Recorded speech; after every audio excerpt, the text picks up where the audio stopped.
साक्षात् परब्रह्म तस्मै श्री गुरुवे नमः। तस्मै श्री गुरुवे नमः। तस्मै श्री गुरुवे नमः। तीन लोक नौ खंड में गुरु ते बड़ा न कोय। करता करे न कर सके गुरु करे सो होय। कन कन में बसे हुए परमात्मा गुरुदेव के श्री चरणों में कोटि कोटि नमन। व्यक्त और अव्यक्त रूप में हर जगह विराजमान, हर कण में विराजमान, हर सांसों में विराजमान स्वामी परमहंस संत श्री परमहंस जी महाराज, उनके गुरु मस्तिष्क स्वरूप स्वामी परमहंस जी, संत श्री परमहंस जी महाराज हर जगह विराजमान है। वो मेरी सांसों के हर कण में विराजमान है। वो मैं उनको नमन करती हूँ, नमन करती हूँ, नमन करती हूँ। आदरणीय राधा कृष्ण जी को नमन करती हूँ। उनके ही आशीर्वाद से मुझे गुरुदेव की प्राप्ति हुई। और परम पूज्य आए हुए हैं पूज्य बाबा, नाम भूल जाती बाबा मैं आपका, संदीपानंद बाबा जी, जो बहुत ही सरल इनकी विशेषता तो कुछ कहने की नहीं है। गैरिक वस्त्रधारी, बाल ब्रह्मचारी, हर तरह से परोपकारी सदाचारी हैं और संत मत के प्रचार में बहुत ही आगे हैं। हर किसी के दुख दर्द में आगे बढ़ जाते हैं। मैं इनको नमन करती हूँ। हमारी माता जी जो आई हुई हैं धनबाद से, अनुजा माता, उनको प्रणाम करती हूँ। सभी बहनों को, सभी सत्संग प्रेमी बहनों को, सबको नमन करती हूँ। बाबा ने जो कहा है ये गुण ऐसा, उनकी महानता है, वैसा गुण कुछ मेरे में नहीं है। पर उनके आदेश से मैं ये कुछ दो शब्द रख रही हूँ आप लोग के सामने। यही कि हम लोग नित्य प्रति सत्संग करते हैं। तीन चीज़ बहुत ही मुश्किल से मिलती है। ये चीज़ें मनुष्य का शरीर, सद्गुरु, सत्संग, सतयुक्ति, और बड़े भाग्य से हम लोगों को ये सारी ही मिली हुई हैं।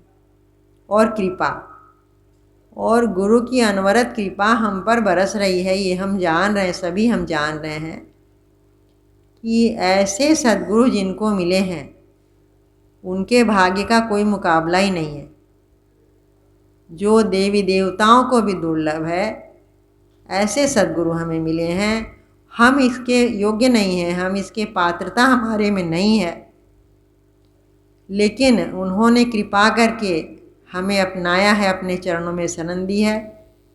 मैं उनसे हर पल प्रार्थना करती हूँ, गुरुदेव हमारे में जो कमी है उसे पूरी करें और हम में पात्रता दें कि जैसा आप चाहते हैं हम वैसा बन जाएं। जिस काम के लिए हमें आपने ये शरीर दिया है वो हम पूरा कर दें, नहीं तो अच्छी बात नहीं। मैं निवेदन करती हूँ, प्रार्थना करती हूँ, गुरुदेव जो भी गलतियाँ हैं उसे क्षमा करें। गलतियाँ तो हमारे से हर पल होती है, उसे क्षमा करें और हम में पात्रता दें। और पूज्य बाबा से निवेदन करूँगी कि वो अपने वचन से, अपने प्रवचन से हमें कृतार्थ करें। बोलिए प्रेम से श्री सद्गुरु महाराज की।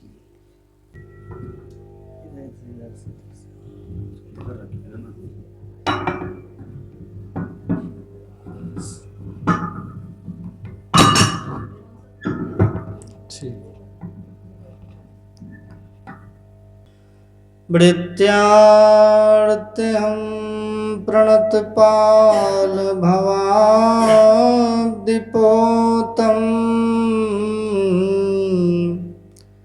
वन्दे महापुरुष ते चरणारविन्दम्।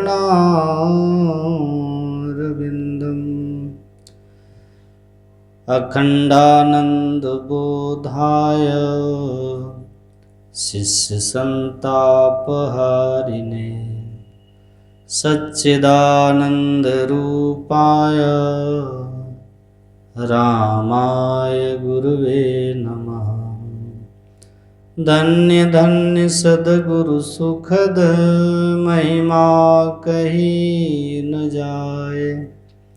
जो कुछ कहूँ तुम्हारी कृपा मोते कछु न बसाए।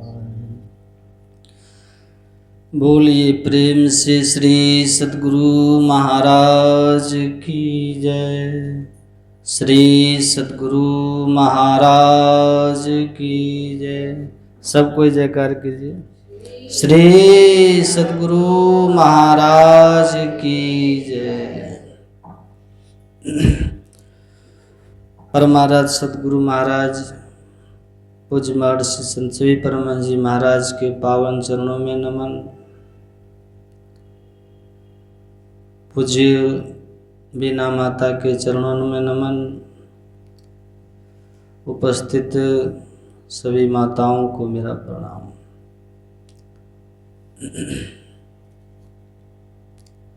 परमाराध्य सद्गुरु महाराज जी की अहेतु की कृपा से हम लोग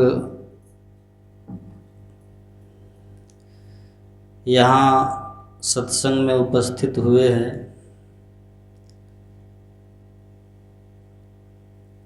संत पलटू साहब ने कहा है, पूरब पुण्य प्रकट भयो, सत्संग के बीच में आए पड़ी, आनंद भयो जब संत मिले, वही शुभ दिन वही शुभ घड़ी।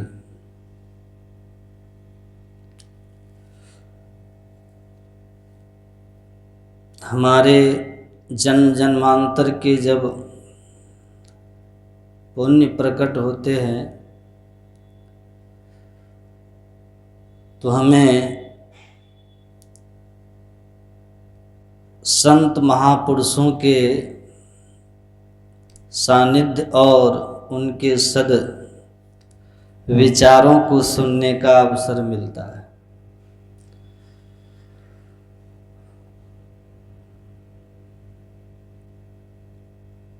लगन मुहूर्त सब झूठ है, सबे बिगाड़े काम,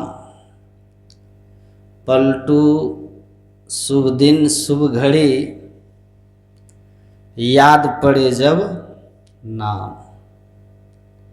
पलटू साहब कहते हैं कि लग्न और मुहूर्त हम लोग देख करके कोई काम करते हैं ना, लेकिन संत पलटू साहब कहते हैं सब झूठ है। ये काम बिगाड़ेंगे आपके, काम बनाएंगे नहीं। इधर घूम के बैठिए, काम बनेगा कैसे? काम, जीवन का शुभ दिन क्या है?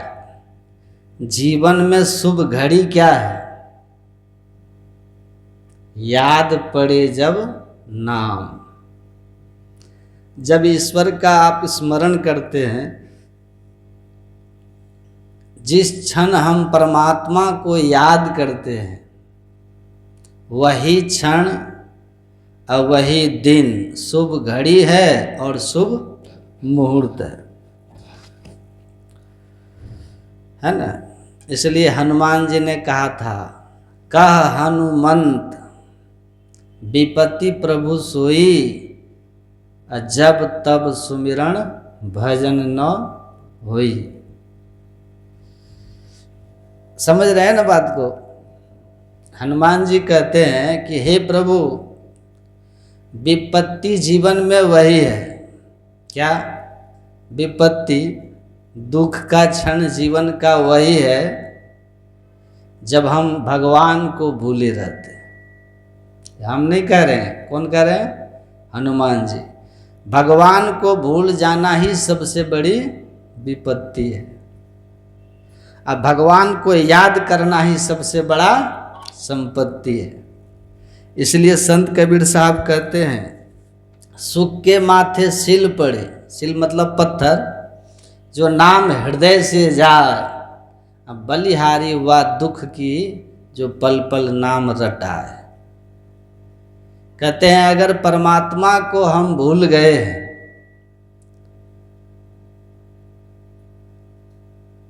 तो ऐसा सुख को आप दुख ही समझो, है कि नहीं? सुख है, परमात्मा ही याद नहीं करते तो वैसा सुख दुख समझो।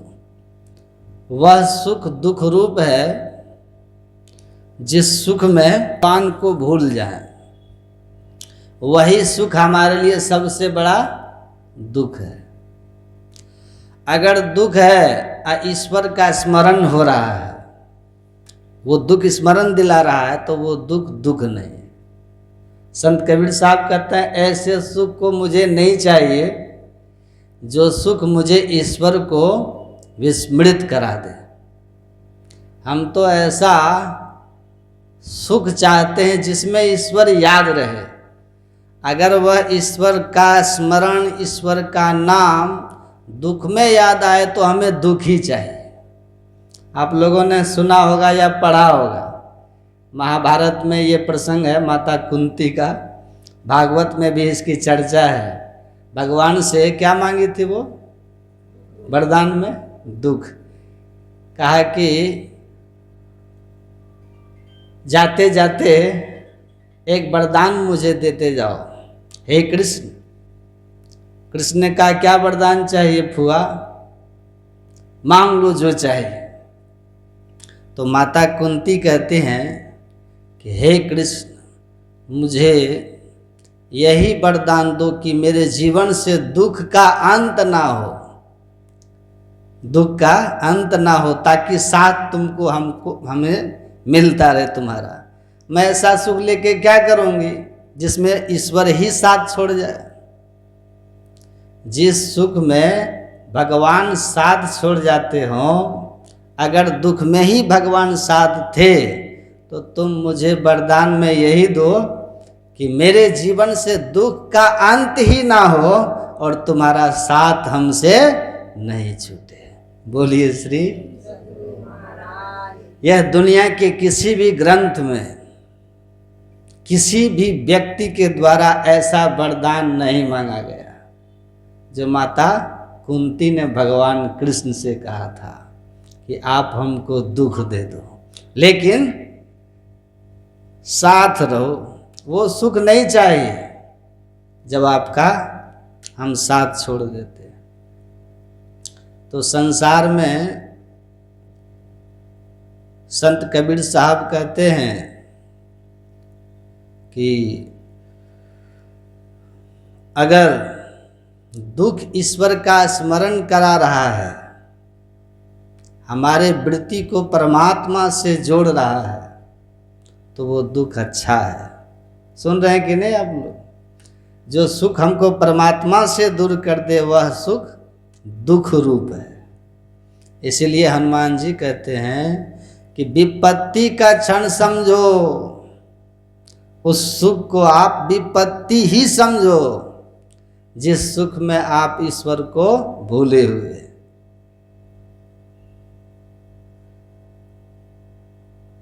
भगवान का स्मरण हो, भगवान की चर्चा हो, सत्संग हो। इसीलिए संत कबीर साहब ने कहा संगत ही जरी जाए, न चर्चा राम की, दुल्ह बिना बारात कहो किस काम की। संत कबीर साहब कहते हैं वो ऐसे लोगों का संग जो है ना जल जाए, मतलब समाप्त हो जाए, बर्बाद हो जाए। हमारे जीवन में ऐसे लोग ना रहें। कैसे लोग? जिन लोगों के संग से भगवान की चर्चा ना हो। जिस संग में ईश्वर की चर्चा नहीं, वो संग जल जाए। जैसे बारात में आप गए कि नहीं? बारात आप गए, दूल्हा ना हो, उस बारात की किस बात की इज्जत की जाएगी? बारात कहती है कि दूल्हा हो, दूल्हा ही नहीं तो फिर बारात कैसा है? तो दुल्हे बिना बारात कहो किस काम की, जिस तरह बिना दूल्हे की बारात व्यर्थ है, वैसे वो चर्चा व्यर्थ है जिस चर्चा में ईश्वर की चर्चा ना हो, हैं, परमात्मा की चर्चा ना हो। इसीलिए कि हे मनुष्यों, उस जगत प्रसव करता ईश्वर को जानने के लिए पहले बुद्धि योग अर्थात सत्संग करो, और फिर मानस जप मानस ध्यान के द्वारा, दृष्टि योग के द्वारा जो परमात्मा है उसको जानिए। मानव जीवन का लक्ष्य यही है, क्योंकि जो ईश्वर को नहीं जानते, वो माता जी सो रही है लगता है, वो मायाबद्ध रहते हैं। और आप लोग स्तुति में सुबह गाते ही होंगे कि मायाबद्ध जीव आवागमन के चक्र में पड़ा रहता है। इस प्रकार रहना सब जीव के दुखों का कारण, जीव के सब दुखों का कारण है। माया का बंधन है, समझ रहे हैं ना? बंधन हमको दिखता नहीं है, आपको दिखता है। मोह माया का जो बंधन है ये दिखता नहीं है, लेकिन दिखता नहीं मोह माया का बंधन, लेकिन होता बड़ा कड़ा है।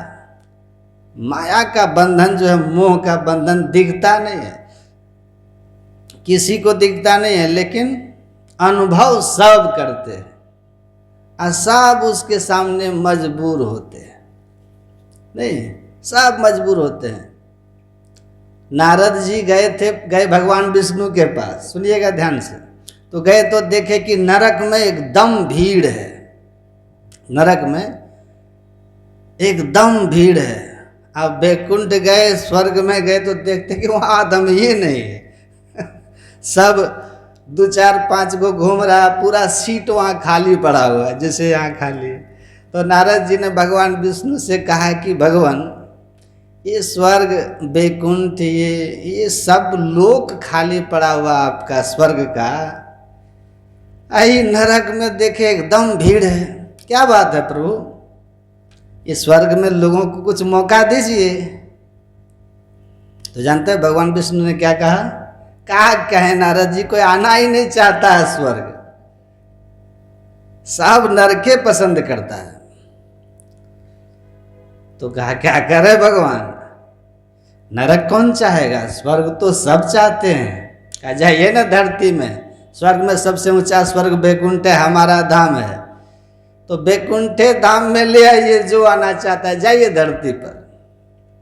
तो नारद जी कहे कि जाते हैं, तुरंत आपका बैकुंठ भर देंगे। और जब धरती पे आए, देखा एक सेठ जी एकदम टीका चंदन लगा करके, सुबह सुबह स्नान करके दुकान पे बैठ करके माला फेर रहे हैं। नारद जी ने कहा, सेठ जी क्या हाल चाल है? कहा ठीक ठाक है। कहा कि अब तो उम्र इतनी अधिक हो गई, क्या करिएगा? बाल बच्चा सब हो ही गया है, जगह धर लिया, चलिए अब आप थोड़ा छोड़िए ये संसार, चलिए बैकुंठ। भगवान विष्णु की तरफ से आदेश है, मैं देवर्षि नारद हूँ, चलिए हम आपको ले चलेंगे। तो सेठ जी बोले कि ठीक है, आप कह रहे हैं बैकुंठ तो हम तो चलेंगे। बैकुंठे अब जाना, अब करना क्या है, लेकिन बेटा अभी हमारा बिजनेस ठीक से संभाला नहीं है, ठीक से बेटा बिजनेस संभाल लेगा तब हम जाएंगे, है ना? तो नारद जी कहे कि ये नहीं जाएंगे, अभी इनको काम है। तो दूसरी जगह गए, वहाँ कहे कि आप चलिए। कहा हाँ हाँ, किसान थे, जा रहे थे खेत की तरफ। कहा चलिए बुढ़ापा में अब कौन खेती, अरे बाल बच्चा को थमाइए, खेती गृहस्थी पशुपालन, और चलिए भगवान के बैकुंठ धाम हटाइए सब। हम नारद जी हैं, भगवान विष्णु की तरफ से हम आए हैं, बैकुंठ वहाँ खा लिया, चलिए चलिए। तो वो किसान बोले कि नाना हम एकदम जाएंगे, आप चिंता मत कीजिए, हम एकदम जाएंगे, लेकिन थोड़ा कर्जा उर्जा है, अब बेटा उतना अभी समझदार नहीं है, कर्जा उर्जा उतार लेंगे और तब उसके बाद बैकुंठ के बारे में भी सोचेंगे, सोचा जाएगा। तो नारद जी कही बूढ़े बाबा अभी तक फंसे हुए हैं, इतना धूप में कष्ट उठा रहे हैं, हम बैकुंठ की बात कर रहे हैं तो कह रहे कि नहीं अभी रहने दीजिए। बहुत घूमे नारद जी, न महिला कोई मिली और न कोई पुरुष तैयार हुआ। लजा गए नारद जी कि हम भगवान को बोले थे बैकुंठ में भीड़ कर देंगे, यहाँ से तो एक आदमी नहीं जाना चाह रहा है, एक आदमी जाने के लिए नहीं मिल रहा, लाख दुख है नहीं जाना चाह रहा है। तो ऐसे ही गांव से गुजर रहे थे कहीं, जैसे एक चौक होता है ना, तो वहाँ देखते हैं कि एक बूढ़ा को एक नौजवान मार रहा है, 4-5 थाप मार दिया, पैसा जो था वो भी छीन लिया। अब उसके बाद वो बूढ़ा कहता है हे भगवान हमको उठा लीजिए, यही दिन दिखाने के लिए रखे थे, सब इज्जत चौपट हो गया। नारद जी ने कहा क्या हो गया, क्या हो गया इज्जत चौपट, क्या हो गया, क्या हो गया। नारद जी को थोड़ा आस जगी कि चलो कम से कम एक आदमी मिल गया है जो कहता है हे भगवान हमको उठा लीजिए, अब दुनिया को क्या मुंह दिखाएंगे, लोग क्या कहेगा। नारद जी पूछे क्या बात है, कहा कि ये मेरा पोता है बाबा, ये गलत आदत में पड़ करके जुआ शराब नशा में ये पड़ गया है। हम पहले नौकरी करते थे बाबा, रिटायर हो गए हैं, पेंशन मिला आज हमको, पेंशन उठा के जा रहे थे कि घर में कुछ काम वाम करेंगे, आ करके ही पोता हमसे पैसा मांगने लगा। हम जानते थे कि ये जुआ शराब में खर्च कर देगा, हम नहीं दे रहे थे पैसा, तो ये पोता हमको मारने लगा, अब मार करके पैसा भी छीन लिया और चला गया। बताइए बाबा, जिन लोगों के लिए इतना हम किए, अब वही पोता आज पीट दिया, अब हमको जीने का इच्छा नहीं। हे भगवान कहिया उठाइएगा, कब उठाइएगा, अब हम चले जाएंगे। नारद जी कहे आप चिंता मत कीजिए, हम देवर्षि नारद हैं, हम देवर्षि नारद हैं, भगवान विष्णु ने कहा है कि बैकुंठ में खाली है, जो भी धरती से आना चाहे उसको लेके आइए। बड़ा अच्छा हुआ, आपका पीछे का किया हुआ क्या है क्या नहीं है भगवान का आदेश है बैकुंठ के लिए, चलिए छोड़िए अब बैकुंठ चलते हैं। पोता मार दिया आपको, पब्लिक में भड़का भी रहे हैं कि जल्दी बूढ़ा जल्दी निकल ले, एक भी साथ में हो जाएगा तो इज्जत रह जाएगी वहाँ, जल्दी चलिए निकलिए, आप क्या कीजिएगा यहाँ रह के दुनिया में, चौक चौराहे पे पोता सबके सामने पीट दिया, अब आप दुनिया में मत रहिए, दुखी रहिएगा, चलिए। नारद जी का उपदेश सुन करके बूढ़ा भड़क गया, समझे, कहा कि दिमाग खराब है, साधु महात्मा आपको क्या मालूम, बाल बच्चा है, पोता पोती है, कि आप जानिएगा क्या होता है पोता पोती का प्रेम, क्या होता दादा पोता का प्रेम, मोह। अरे हमको पोता है तब न मारा, जिसको है ही नहीं तो मारेगा क्या, हमको पोता है तब न मारा, तुम तो ब्याह नहीं किया, तुमको क्या जानेगे तुम पोता पोती, हमको है तो मारा मारा मारा, चलिए बैकुंठ, पोता को छोड़ के बैकुंठ चलिए, भागे यहाँ से। नारद जी कहे धन्य है प्रभु आपकी माया, चौक पे पीटाता है लेकिन फिर भी बैकुंठ नहीं जाना चाहता। तो माया का जो बंधन है ना, ये बड़ा कठिन बंधन है और इसी के कारण दुनिया में बड़ा गिंजन है। तो महापुरुष लोग कहते हैं ये जब तक माया का बंधन रहेगा ना, दिखता नहीं है लेकिन बड़ा कष्ट देता है, समझ रहे ना। देखिएगा बेटा गिर गया, चोट बेटा को लगा, वो रो रहा है कि नहीं रो रहा, माइये पहले रोना शुरू कर देती है, अरे बाप चोट तो बेटा को लगा, माँ क्यों रोती है, क्योंकि बच्चे का मोह है, उसको मोह है ना।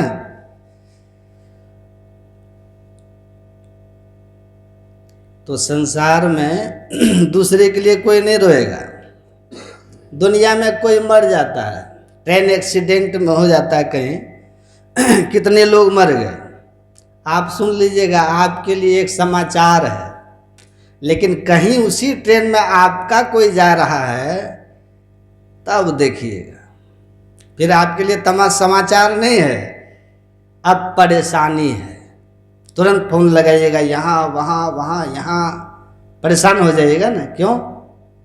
कि उसमें कोई आपका अपना, जिसको आपका मन कहता है मेरा, मैं और मोर तोड़ते माया, जही बस किन्हा जीव निकाया। ये मेरा है, मेरा भी कोई उसमें अपना था, अपना। जिसको आप अपना मान लेंगे ना तो मोह हो जाएगा, और जिसको अपना नहीं मानोगे तो फिर आपके लिए फिर समाचार है। सुन लिया इधर से, निकल गया इधर से, है ना।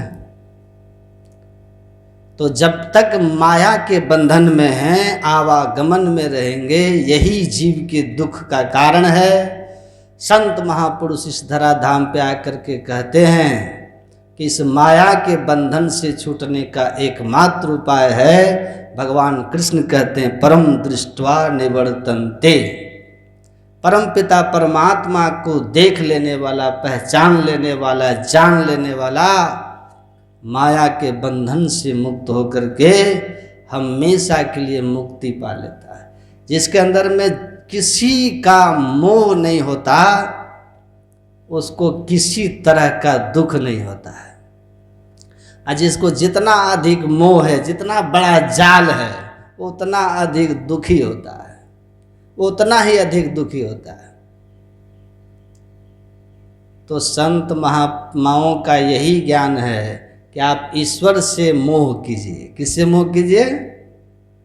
सहजो भज हर नाम को, तजो जगत सोने। ये तो संसार यही है ना। गुरु महाराज ने कहा ना भयो जग काहू को, कितनों को अपनों की।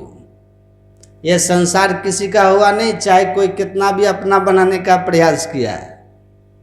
सहजो तजिया जगत को। सहजो भाई कहते हैं इस जगत को तजिए। सुन रहे माता जी? इसीलिए तजिए कि आप तज दिए तो बड़ा अच्छा होगा, नहीं तो जब संसार आपको तजेगा तो बड़ा दुख होगा, है ना। क्योंकि एक दिन वो छोड़ेगा। अच्छा, अगर आपको कोई कहे कि कुर्सी छोड़िए, उससे पहले कुर्सी छोड़ देने में इज्जत सलामत हो जाती है।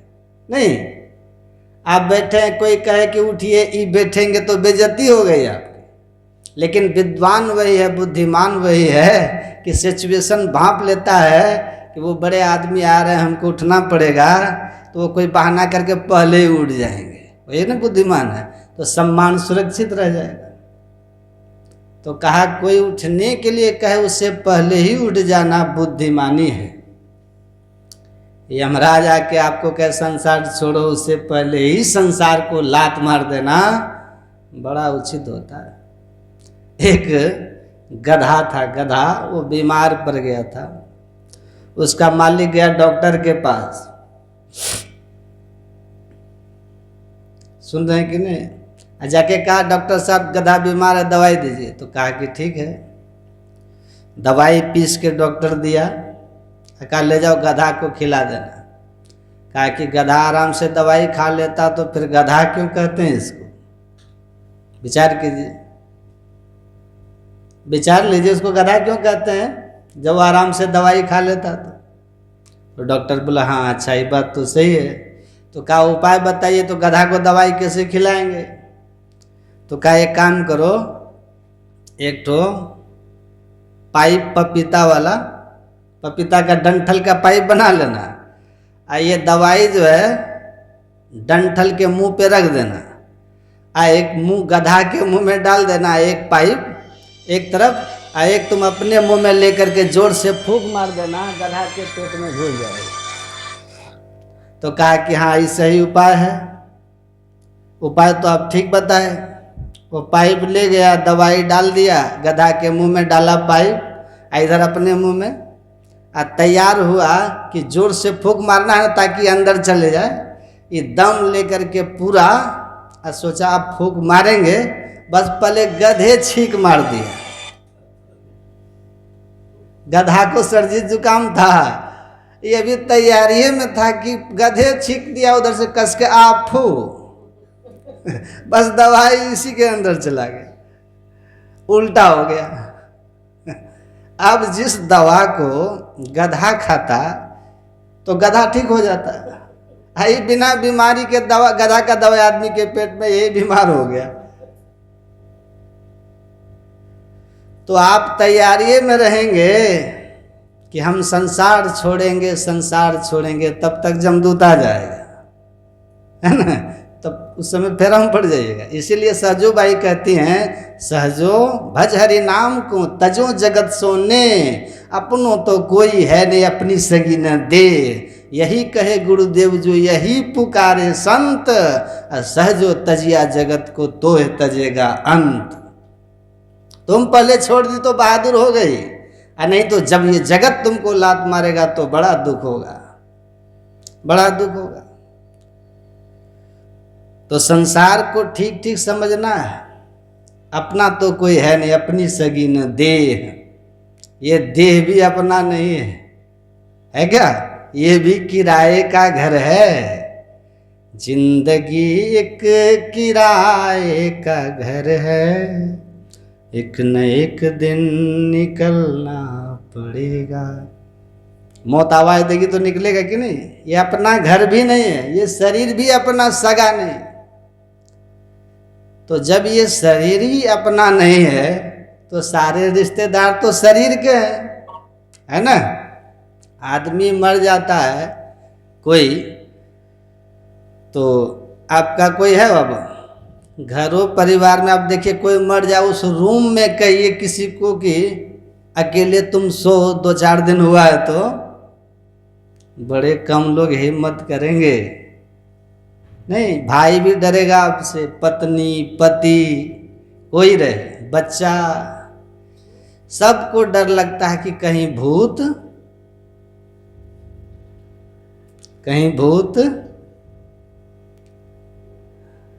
पकड़ न ले।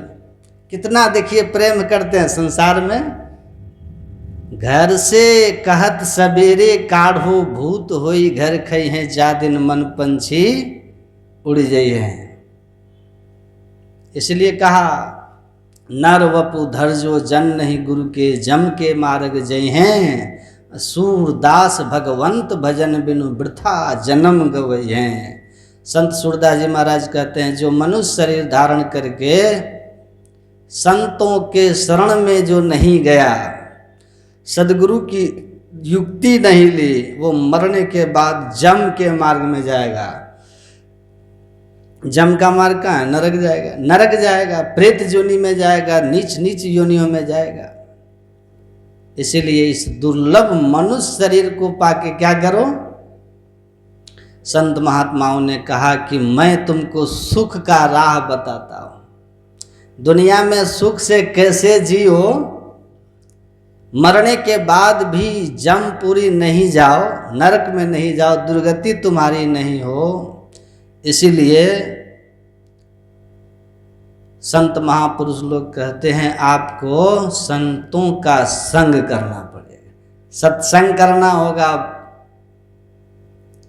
है ना। मोक्ष के द्वार पर 4 द्वारपाल हैं, उन 4 द्वारपालों में साधु का संग पहला द्वारपाल है।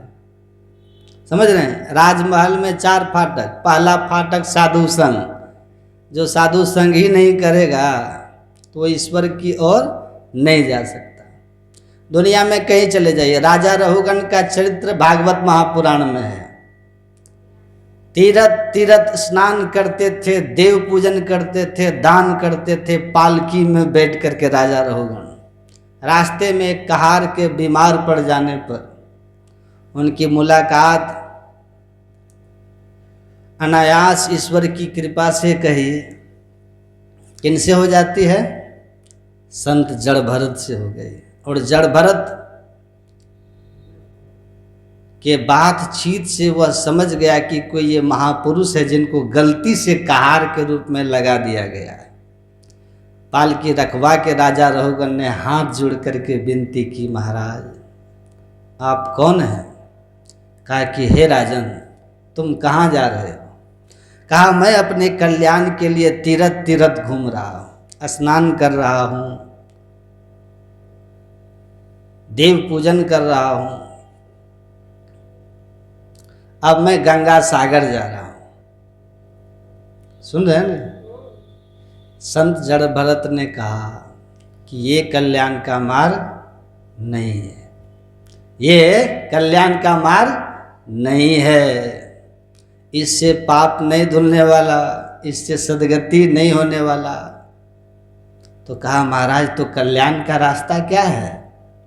भागवत महापुराण में पढ़ लीजिएगा, उसमें राजा रहुगन को संत जड़ भरत जी कहते हैं, रहु गणे तत् तपसा नयाति न चज्जया निरूपणा गृहद्वा न छंदसामेव जलाभिषेयः बिना महत्पाद रजूभिषेकम। कहते हैं सुनो राजन,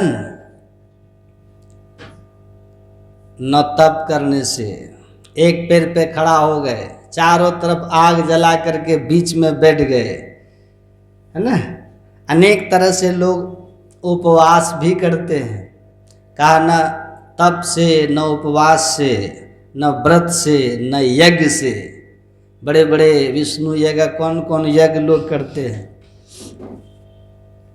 आप सुने होंगे, महाभारत में ही ये चर्चा है। राजा श्वेत की कथा सुने कि नहीं?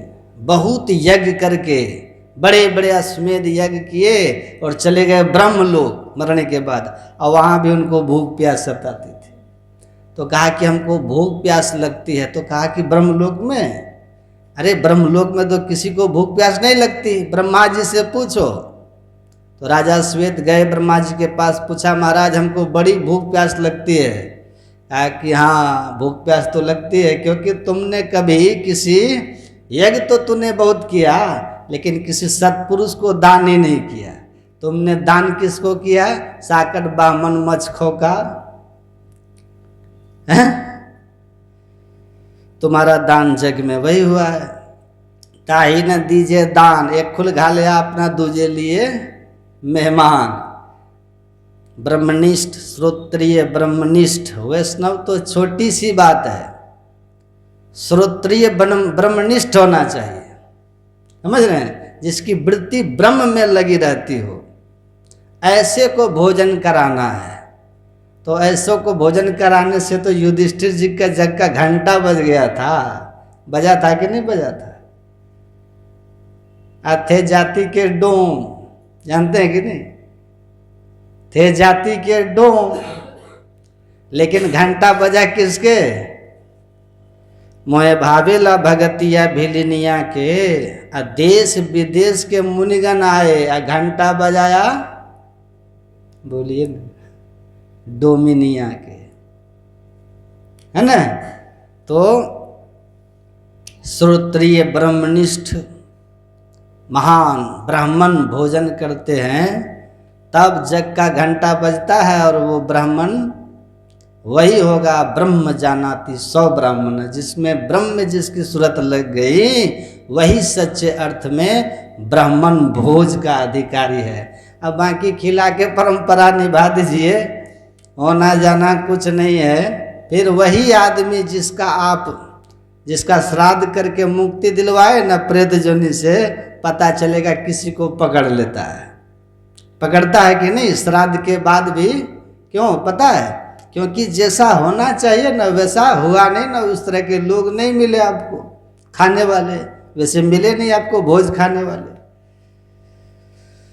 तो मैं कह रहा था, राजा श्वेत को कहा कि तुम यज्ञ तो किया, लेकिन स्वपच जैसा को दान किया ही नहीं, इसीलिए तुम्हारा यज्ञ पूरा नहीं हुआ राजन। पूर्ण हो गया पर पूरा नहीं हुआ। ब्रह्मलोक तक तुम आ गए, लेकिन यहाँ भी तुझे भूख प्यास सताती है। तो कहा अब क्या करूं, क्या खाऊं? कहा कि तुम्हारा शरीर जो है ना, जो शरीर जिसको तुम त्यागे हो तप करके जंगल में, वो शरीर तुम्हारा सरोवर में सुरक्षित है मेरी कृपा से। ये मेरा विमान लो, इस विमान से तुमको रोज जाना है धरती में, अपना ही मृत शरीर का मांस खा के रोज ब्रह्मलोक आना है। कहा कि महाराज ऐसा दंड कब तक?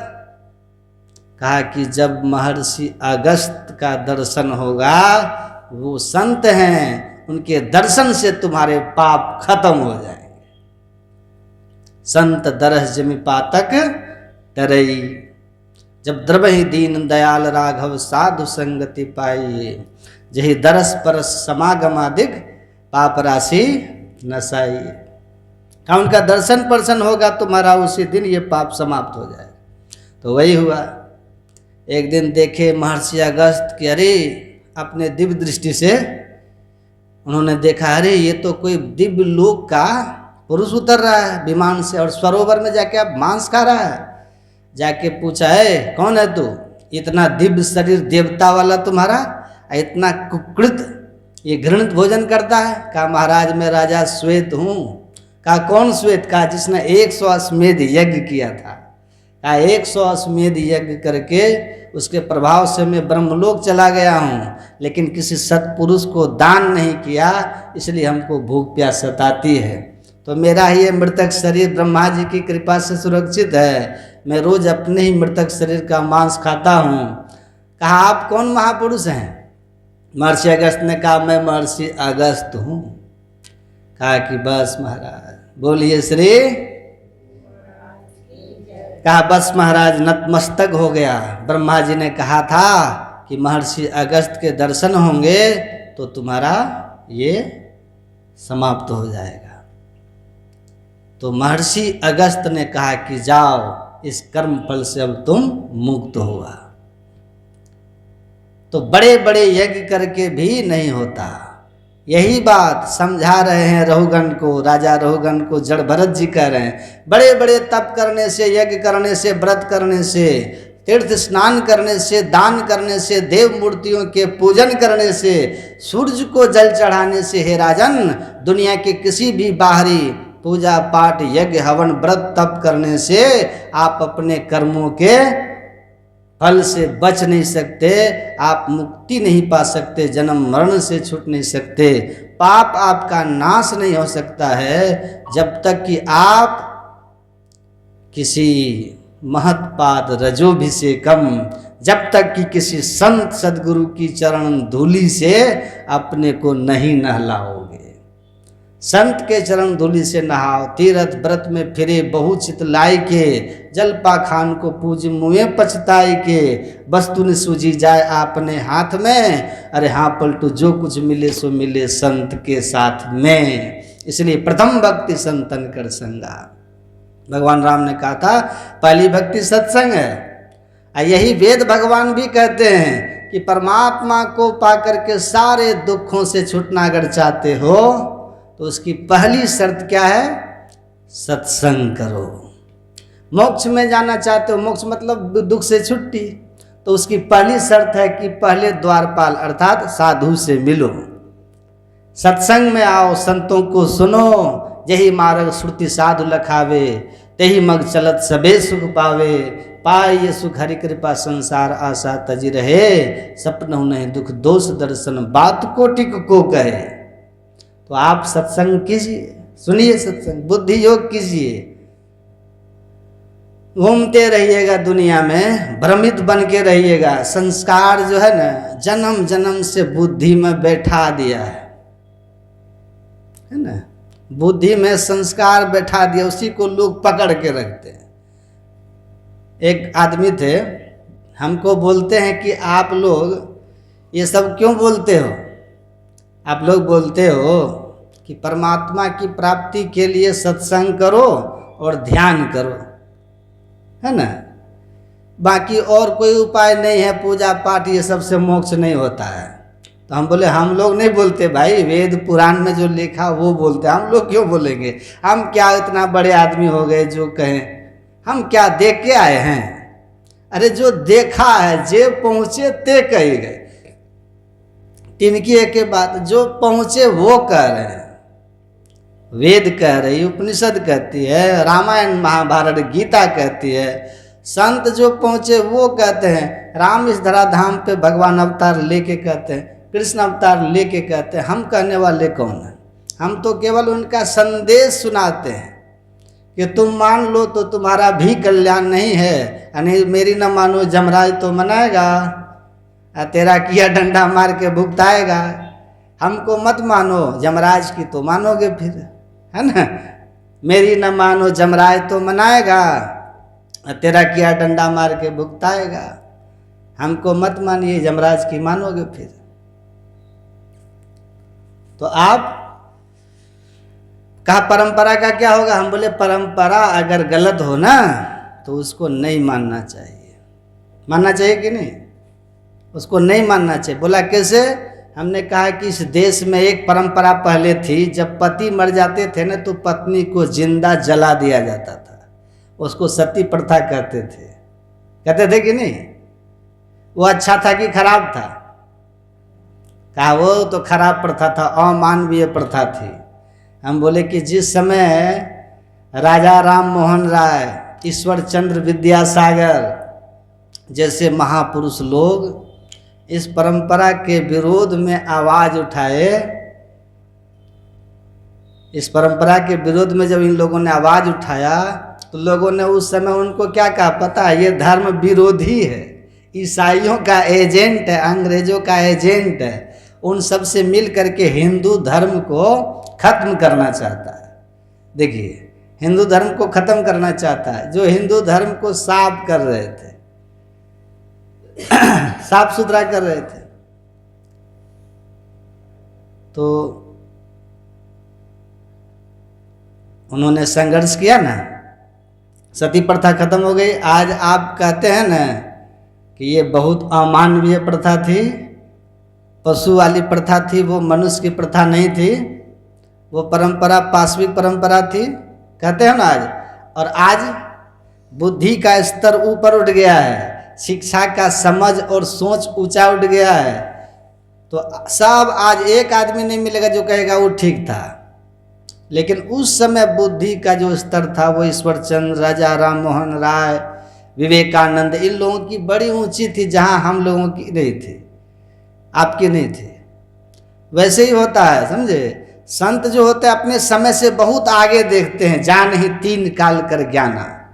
संत की जो समझ है, संत की सोच जो है बहुत आगे होती है हम लोगों से। आप आगे जाके कहेंगे, आगे वाली पीढ़ी आपकी कहती है कि बहुत अच्छा हुआ, अभी वाली पीढ़ी लाठी लेके खड़ी हो जाती है, लाठी लेके खड़ी हो जाती है। कबीर साहब को देखिए, 72 कसनी पर रोंदा गया। क्यों? पत्थर पूजे हरि मिले तो मैं पूजूं पहाड़, याते तो चक्की भली पीस खाए संसार। 72 कसनी हाथी से रोंदवाया गया, पत्थर में बांधा गया। कितने नए कुकृत उनके साथ में लोगों ने क्या क्या नहीं उनको तंग किया कबीर साहब को, लेकिन वो अड़े रहे हैं, क्योंकि उनको मालूम था ना कि सत्य पर अडिग रहो, सत्यमेव जयते।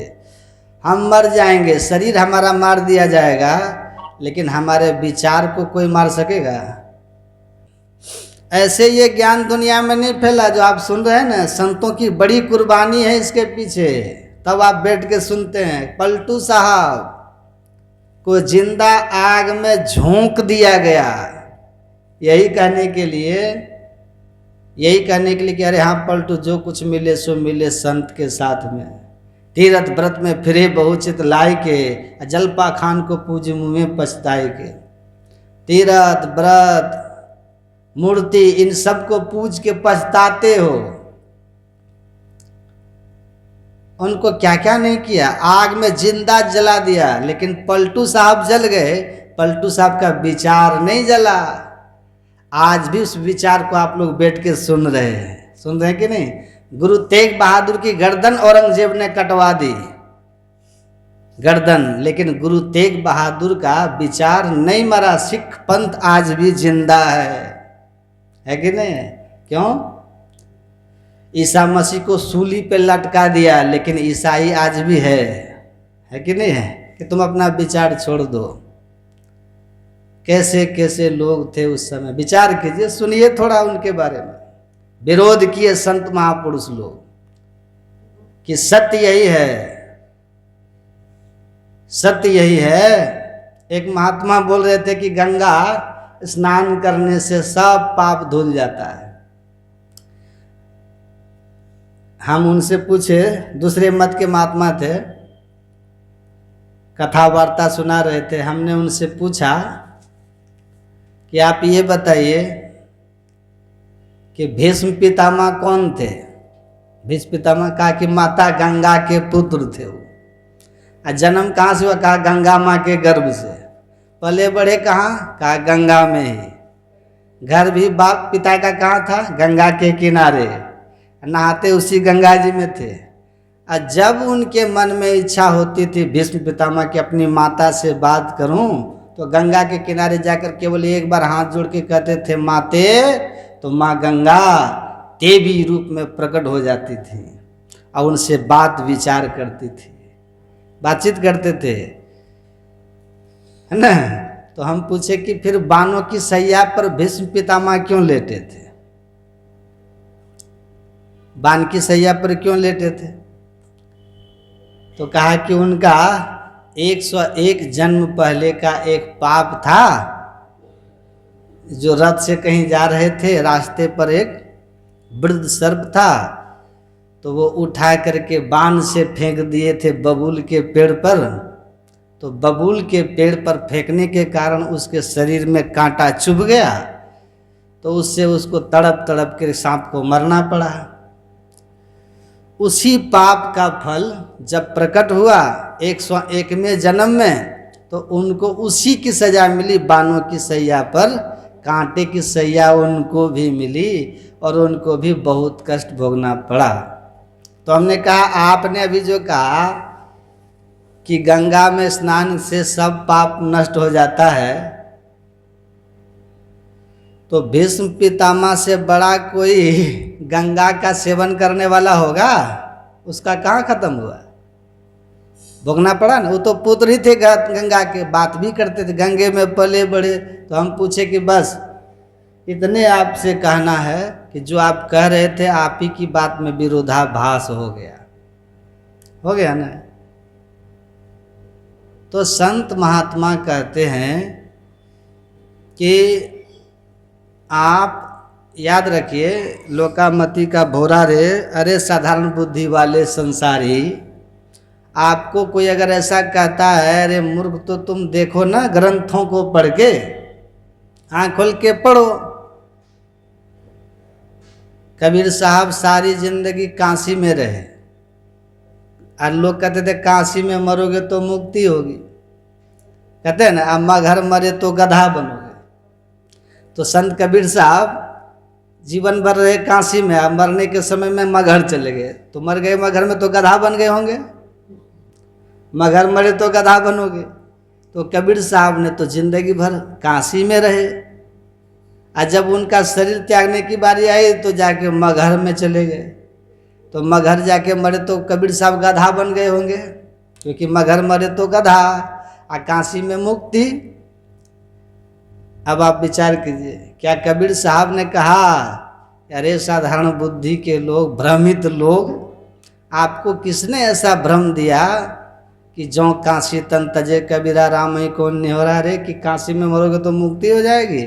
सारी जिंदगी पाप किए हो, मर जाओगे काशी में जाके तो मोक्ष हो जाएगा। कहते अरे कहीं स्थान पे मरने से मुक्ति नहीं होती, राम ही कौन निहोरा रे, परमात्मा के भक्ति करने की क्या जरूरत है, काशी में जाके मर जाओ, काहे ध्यान भजन करोगे। कहते हैं ऐसा मत समझो, हे कबीर सुनो हो संतों, भ्रम परो जन कोई ये भ्रम में मत रहिए, जस काशी तस मघा उसर हृदय राम जे होई। आपके हृदय में अगर परमात्मा का भक्ति बसती है तो आप कहीं भी मर जाओ, काशी में मरो कि मगहर में मरो। गुरु महाराज के प्रवचन में है, गंगा में नहाओ कि तीर्थ में नहाओ कि मरने के बाद अपने हड्डियों को सारे दुनिया के तीर्थों में भसवा दो, लेकिन याद रखना इन तमाम उपायों से तुम्हारे पाप पर रत्ती भर फर्क पड़ने वाला नहीं है। रत्ती भर फर्क नहीं पड़ने वाला है। ईश्वर भक्ति अगर किए हो तो तुमको किसी की जरूरत नहीं है, तुम्हारा श्राद्ध हो या नहीं हो, तुमको किसी तीर्थ में तुम नहाए हो कि नहीं नहाए हो, अगर तुमने परमात्मा की भक्ति सत्संग और ध्यान किया है तो मोक्ष गति सदगति उच्च गति के तुम अधिकारी हो। नहीं तो जिंदगी भर तीर्थ में घूम लो, भीतर का बेईमानी छूटता है। भीतर मैल चहल के लागी बाहर तन क्या धोवे है। भीतर मैल विकार का और तन धोने से कहीं पाप धुलेगा, विकार धुलेगा। इसीलिए लिखा है वेद में, जवाल दर्शन उपनिषद में, कि चित्त मंतर्गतम दुष्टम तीर्थ स्नान न शुद्ध्यति सत्सोपि जलेर्दोतम सुरा भांडुमिवा शुचि। ये तो वेद का वाक्य मेरा है कि चित्त में लगा हुआ काम क्रोध लोभ मोह मद ये सब क्या है? काम क्रोध लोभ मोद नाथ नरक कर पंथ त्रिविधम नरके स्वदम मुक्ति ही कामस क्रोधस तथा लोभस। भगवान कृष्ण कहते हैं काम क्रोध लोभ ये सब नरक के रास्ते हैं।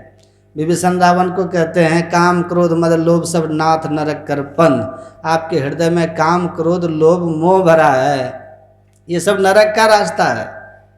तो कहते हैं कि भीतर तो नरक का रास्ता काम क्रोध मोह मद लोभ का भरा हुआ ईर्ष्या द्वेष, और तीर्थ में तन धो देंगे तो ईर्ष्या द्वेष खत्म हो जाएगा हैं? ये नरक का मार्ग तो रह गया, कारण तो रह गया, तो क्या होगा आपका? तो नरक जाओगे सीधा। तो वेद भगवान कहते हैं कि आपके हृदय में जो विकार है ये तीर्थ में स्नान करने से नहीं धुलेगा। तब किस तरह से? कहा दारू का बोतल, सील पैक दारू का बोतल सब दुनिया के तीर्थों में नहवा दीजिए और उसके बाद ढक्कन खोल करके जरा उनका सेंट लेना कि उसकी दुर्गंधी चली गई की है। ऊपर बोतल कितना भी डूबेगा ना गंगा जी में, भीतर मदिरा की दुर्गंधी नहीं जाने वाली। वैसे ही तन कितना भी डुबा दो, मन के मैल नहीं जाने वाले हैं। अब मन के मैल अगर नहीं जाएंगे तो नरक जाने से आपको कोई नहीं रोक सकता। इसलिए कहा काम क्रोध के रहते स्वर्ग की और सदगति की कामना ये मूर्ख है, बिल्कुल भ्रम में है। कोई आपको कहता है तो ठग रहा है, ठीक है। इसीलिए कहा आप स्नान तीर्थों में न करके संतों के ज्ञान में स्नान कीजिए, संत के ज्ञान में। इसलिए कहा लहहि चार फल सुनी समझहि जन मुदित मन मज्जहि अति अनुराग, लहहि चार फल अछत तनु साधु समाज प्रयाग। संत समाज रूपी इस प्रयाग चलता फिरता हुआ तीर्थराज का मुद मंगल में संत समाज जो जग जंगम तीर्थराजू। ये चलता फिरता हुआ तीर्थराज प्रयाग है। इस तीर्थराज प्रयाग में जो आके प्रेम से श्रद्धा से सुनते हैं और समझते हैं और इस ज्ञान को अपने जीवन में उतार लेते हैं तो अर्थ मतलब धन की प्राप्ति होती है, फिर धर्म की प्राप्ति होती है, संसार के अच्छे अच्छे शुभ भोग आपको मिलेंगे, पद प्रतिष्ठा मकान गाड़ी इज्जत है ना, संतान, ये सब की प्राप्ति होगी। और फिर क्या? फिर मुक्ति, जन्म मरण से छुट्टी, सारे दुख से छुट्टी, परमात्मा का धाम भी मिल जाता है। कहा ये इतनी महिमावान है, ये चलता फिरता तीर्थराज प्रयाग है। इसलिए जिस भी धर्म ग्रंथ तो आप पढ़िएगा, धर्म ग्रंथ को, सब में आप यही पाइएगा कि सत्संग के बिना कल्याण नहीं हो सकता। कल्याण का मार्ग सत्संग है, इसलिए सत्संग में आना चाहिए, सुनना चाहिए, ठीक है। गुरु महाराज कहते हैं कहाँ रहते हो? घटपट तिहु के पार में साईं बसे ही अंतर। अब ध्यान से सुनिए, ध्यान की बात। परमात्मा तुम्हारे अंदर बसते हैं और तुम कहाँ खोजते हो? हैं?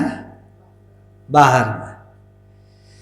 तो ध्यान कीजिए, ध्यान करने से, ध्यान करते हैं मानस जप, मंत्र का जप, इष्ट रूप का ध्यान, फिर एक ज्योति योग और नाद योग।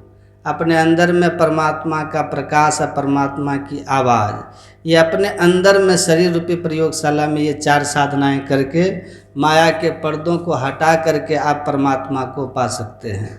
आँख हो जाती है, परमात्मा मिल जाते हैं, परमात्मा दिखने लगते हैं। इसीलिए संत महात्मा कहते हैं कि आप भ्रम में मत रहिए। वेदों में, शास्त्रों में, पुराणों में साफ साफ लिखा है कि परमात्मा आपके अंदर में है। सब जगह है तो आपके अंदर में भी है। घर में बसत वस्तु भी घर है, घर में वस्तु मिलावे। आप घर में और परमात्मा भी आपके घर में। माया के पर्दों के कारण ही आप परमात्मा के बीच में दूरी है। उस माया के पर्दे को ध्यान करके आप उसको हटा दीजिए। उसका माध्यम यही सत्संग है, क्योंकि बिनु सत्संग ज्ञान नहीं उपजे। कर ले जतन हजार रे, काशी नहाए मथुरा नहाए, नहाए प्रयाग रे। तो माता जी ने यहाँ पर सत्संग का कार्यक्रम कल तक रखा है आप लोग के लिए। तो इस शुभ दिन और शुभ घड़ी जो आपके क्षण में आया है, लेखे में सोई घड़ी बाकी के सब बाद। इस सत्संग में जितना समय आप दे के सुनिएगा, ये समय आपके लिए बहुत महत्वपूर्ण होगा। आधों में आधो घड़ी, आधों में पुनि आध, और तुलसी संगत साधु की कटे कोटि अपराध। तो ये सत्संग फिर कल अपराह्न में भी होगा और प्रातः काल में भी होगा।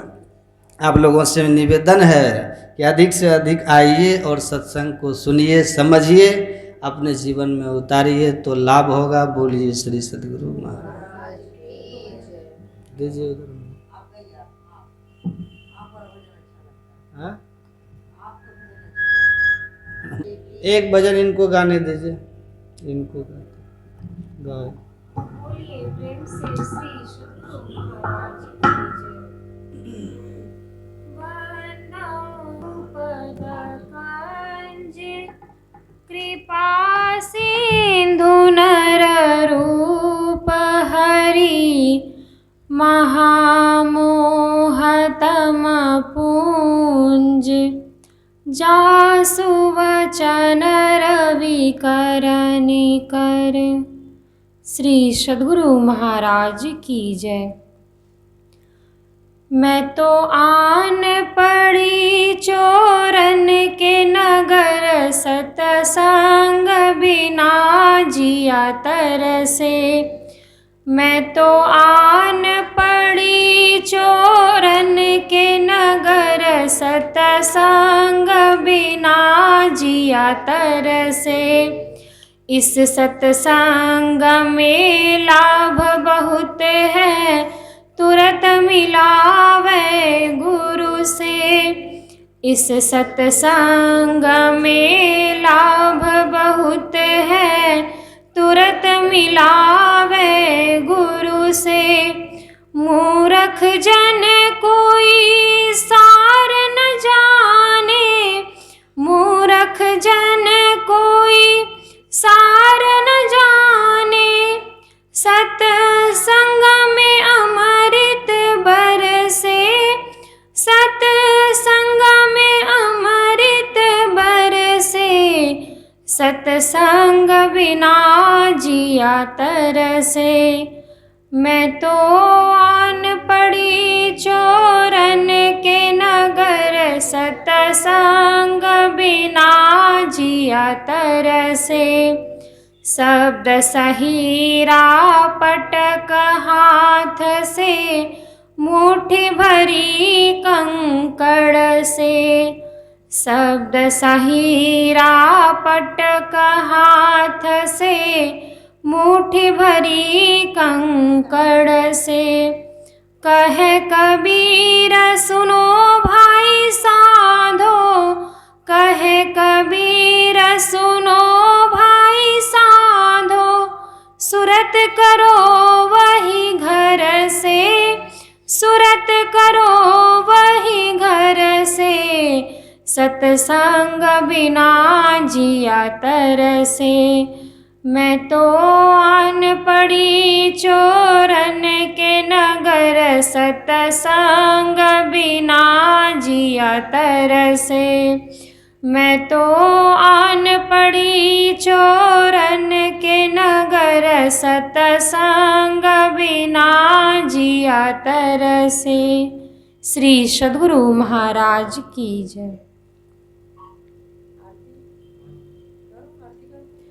आरती संग सतगुरु के कीजय। अंतर जोत होत लख लीजय। पाँच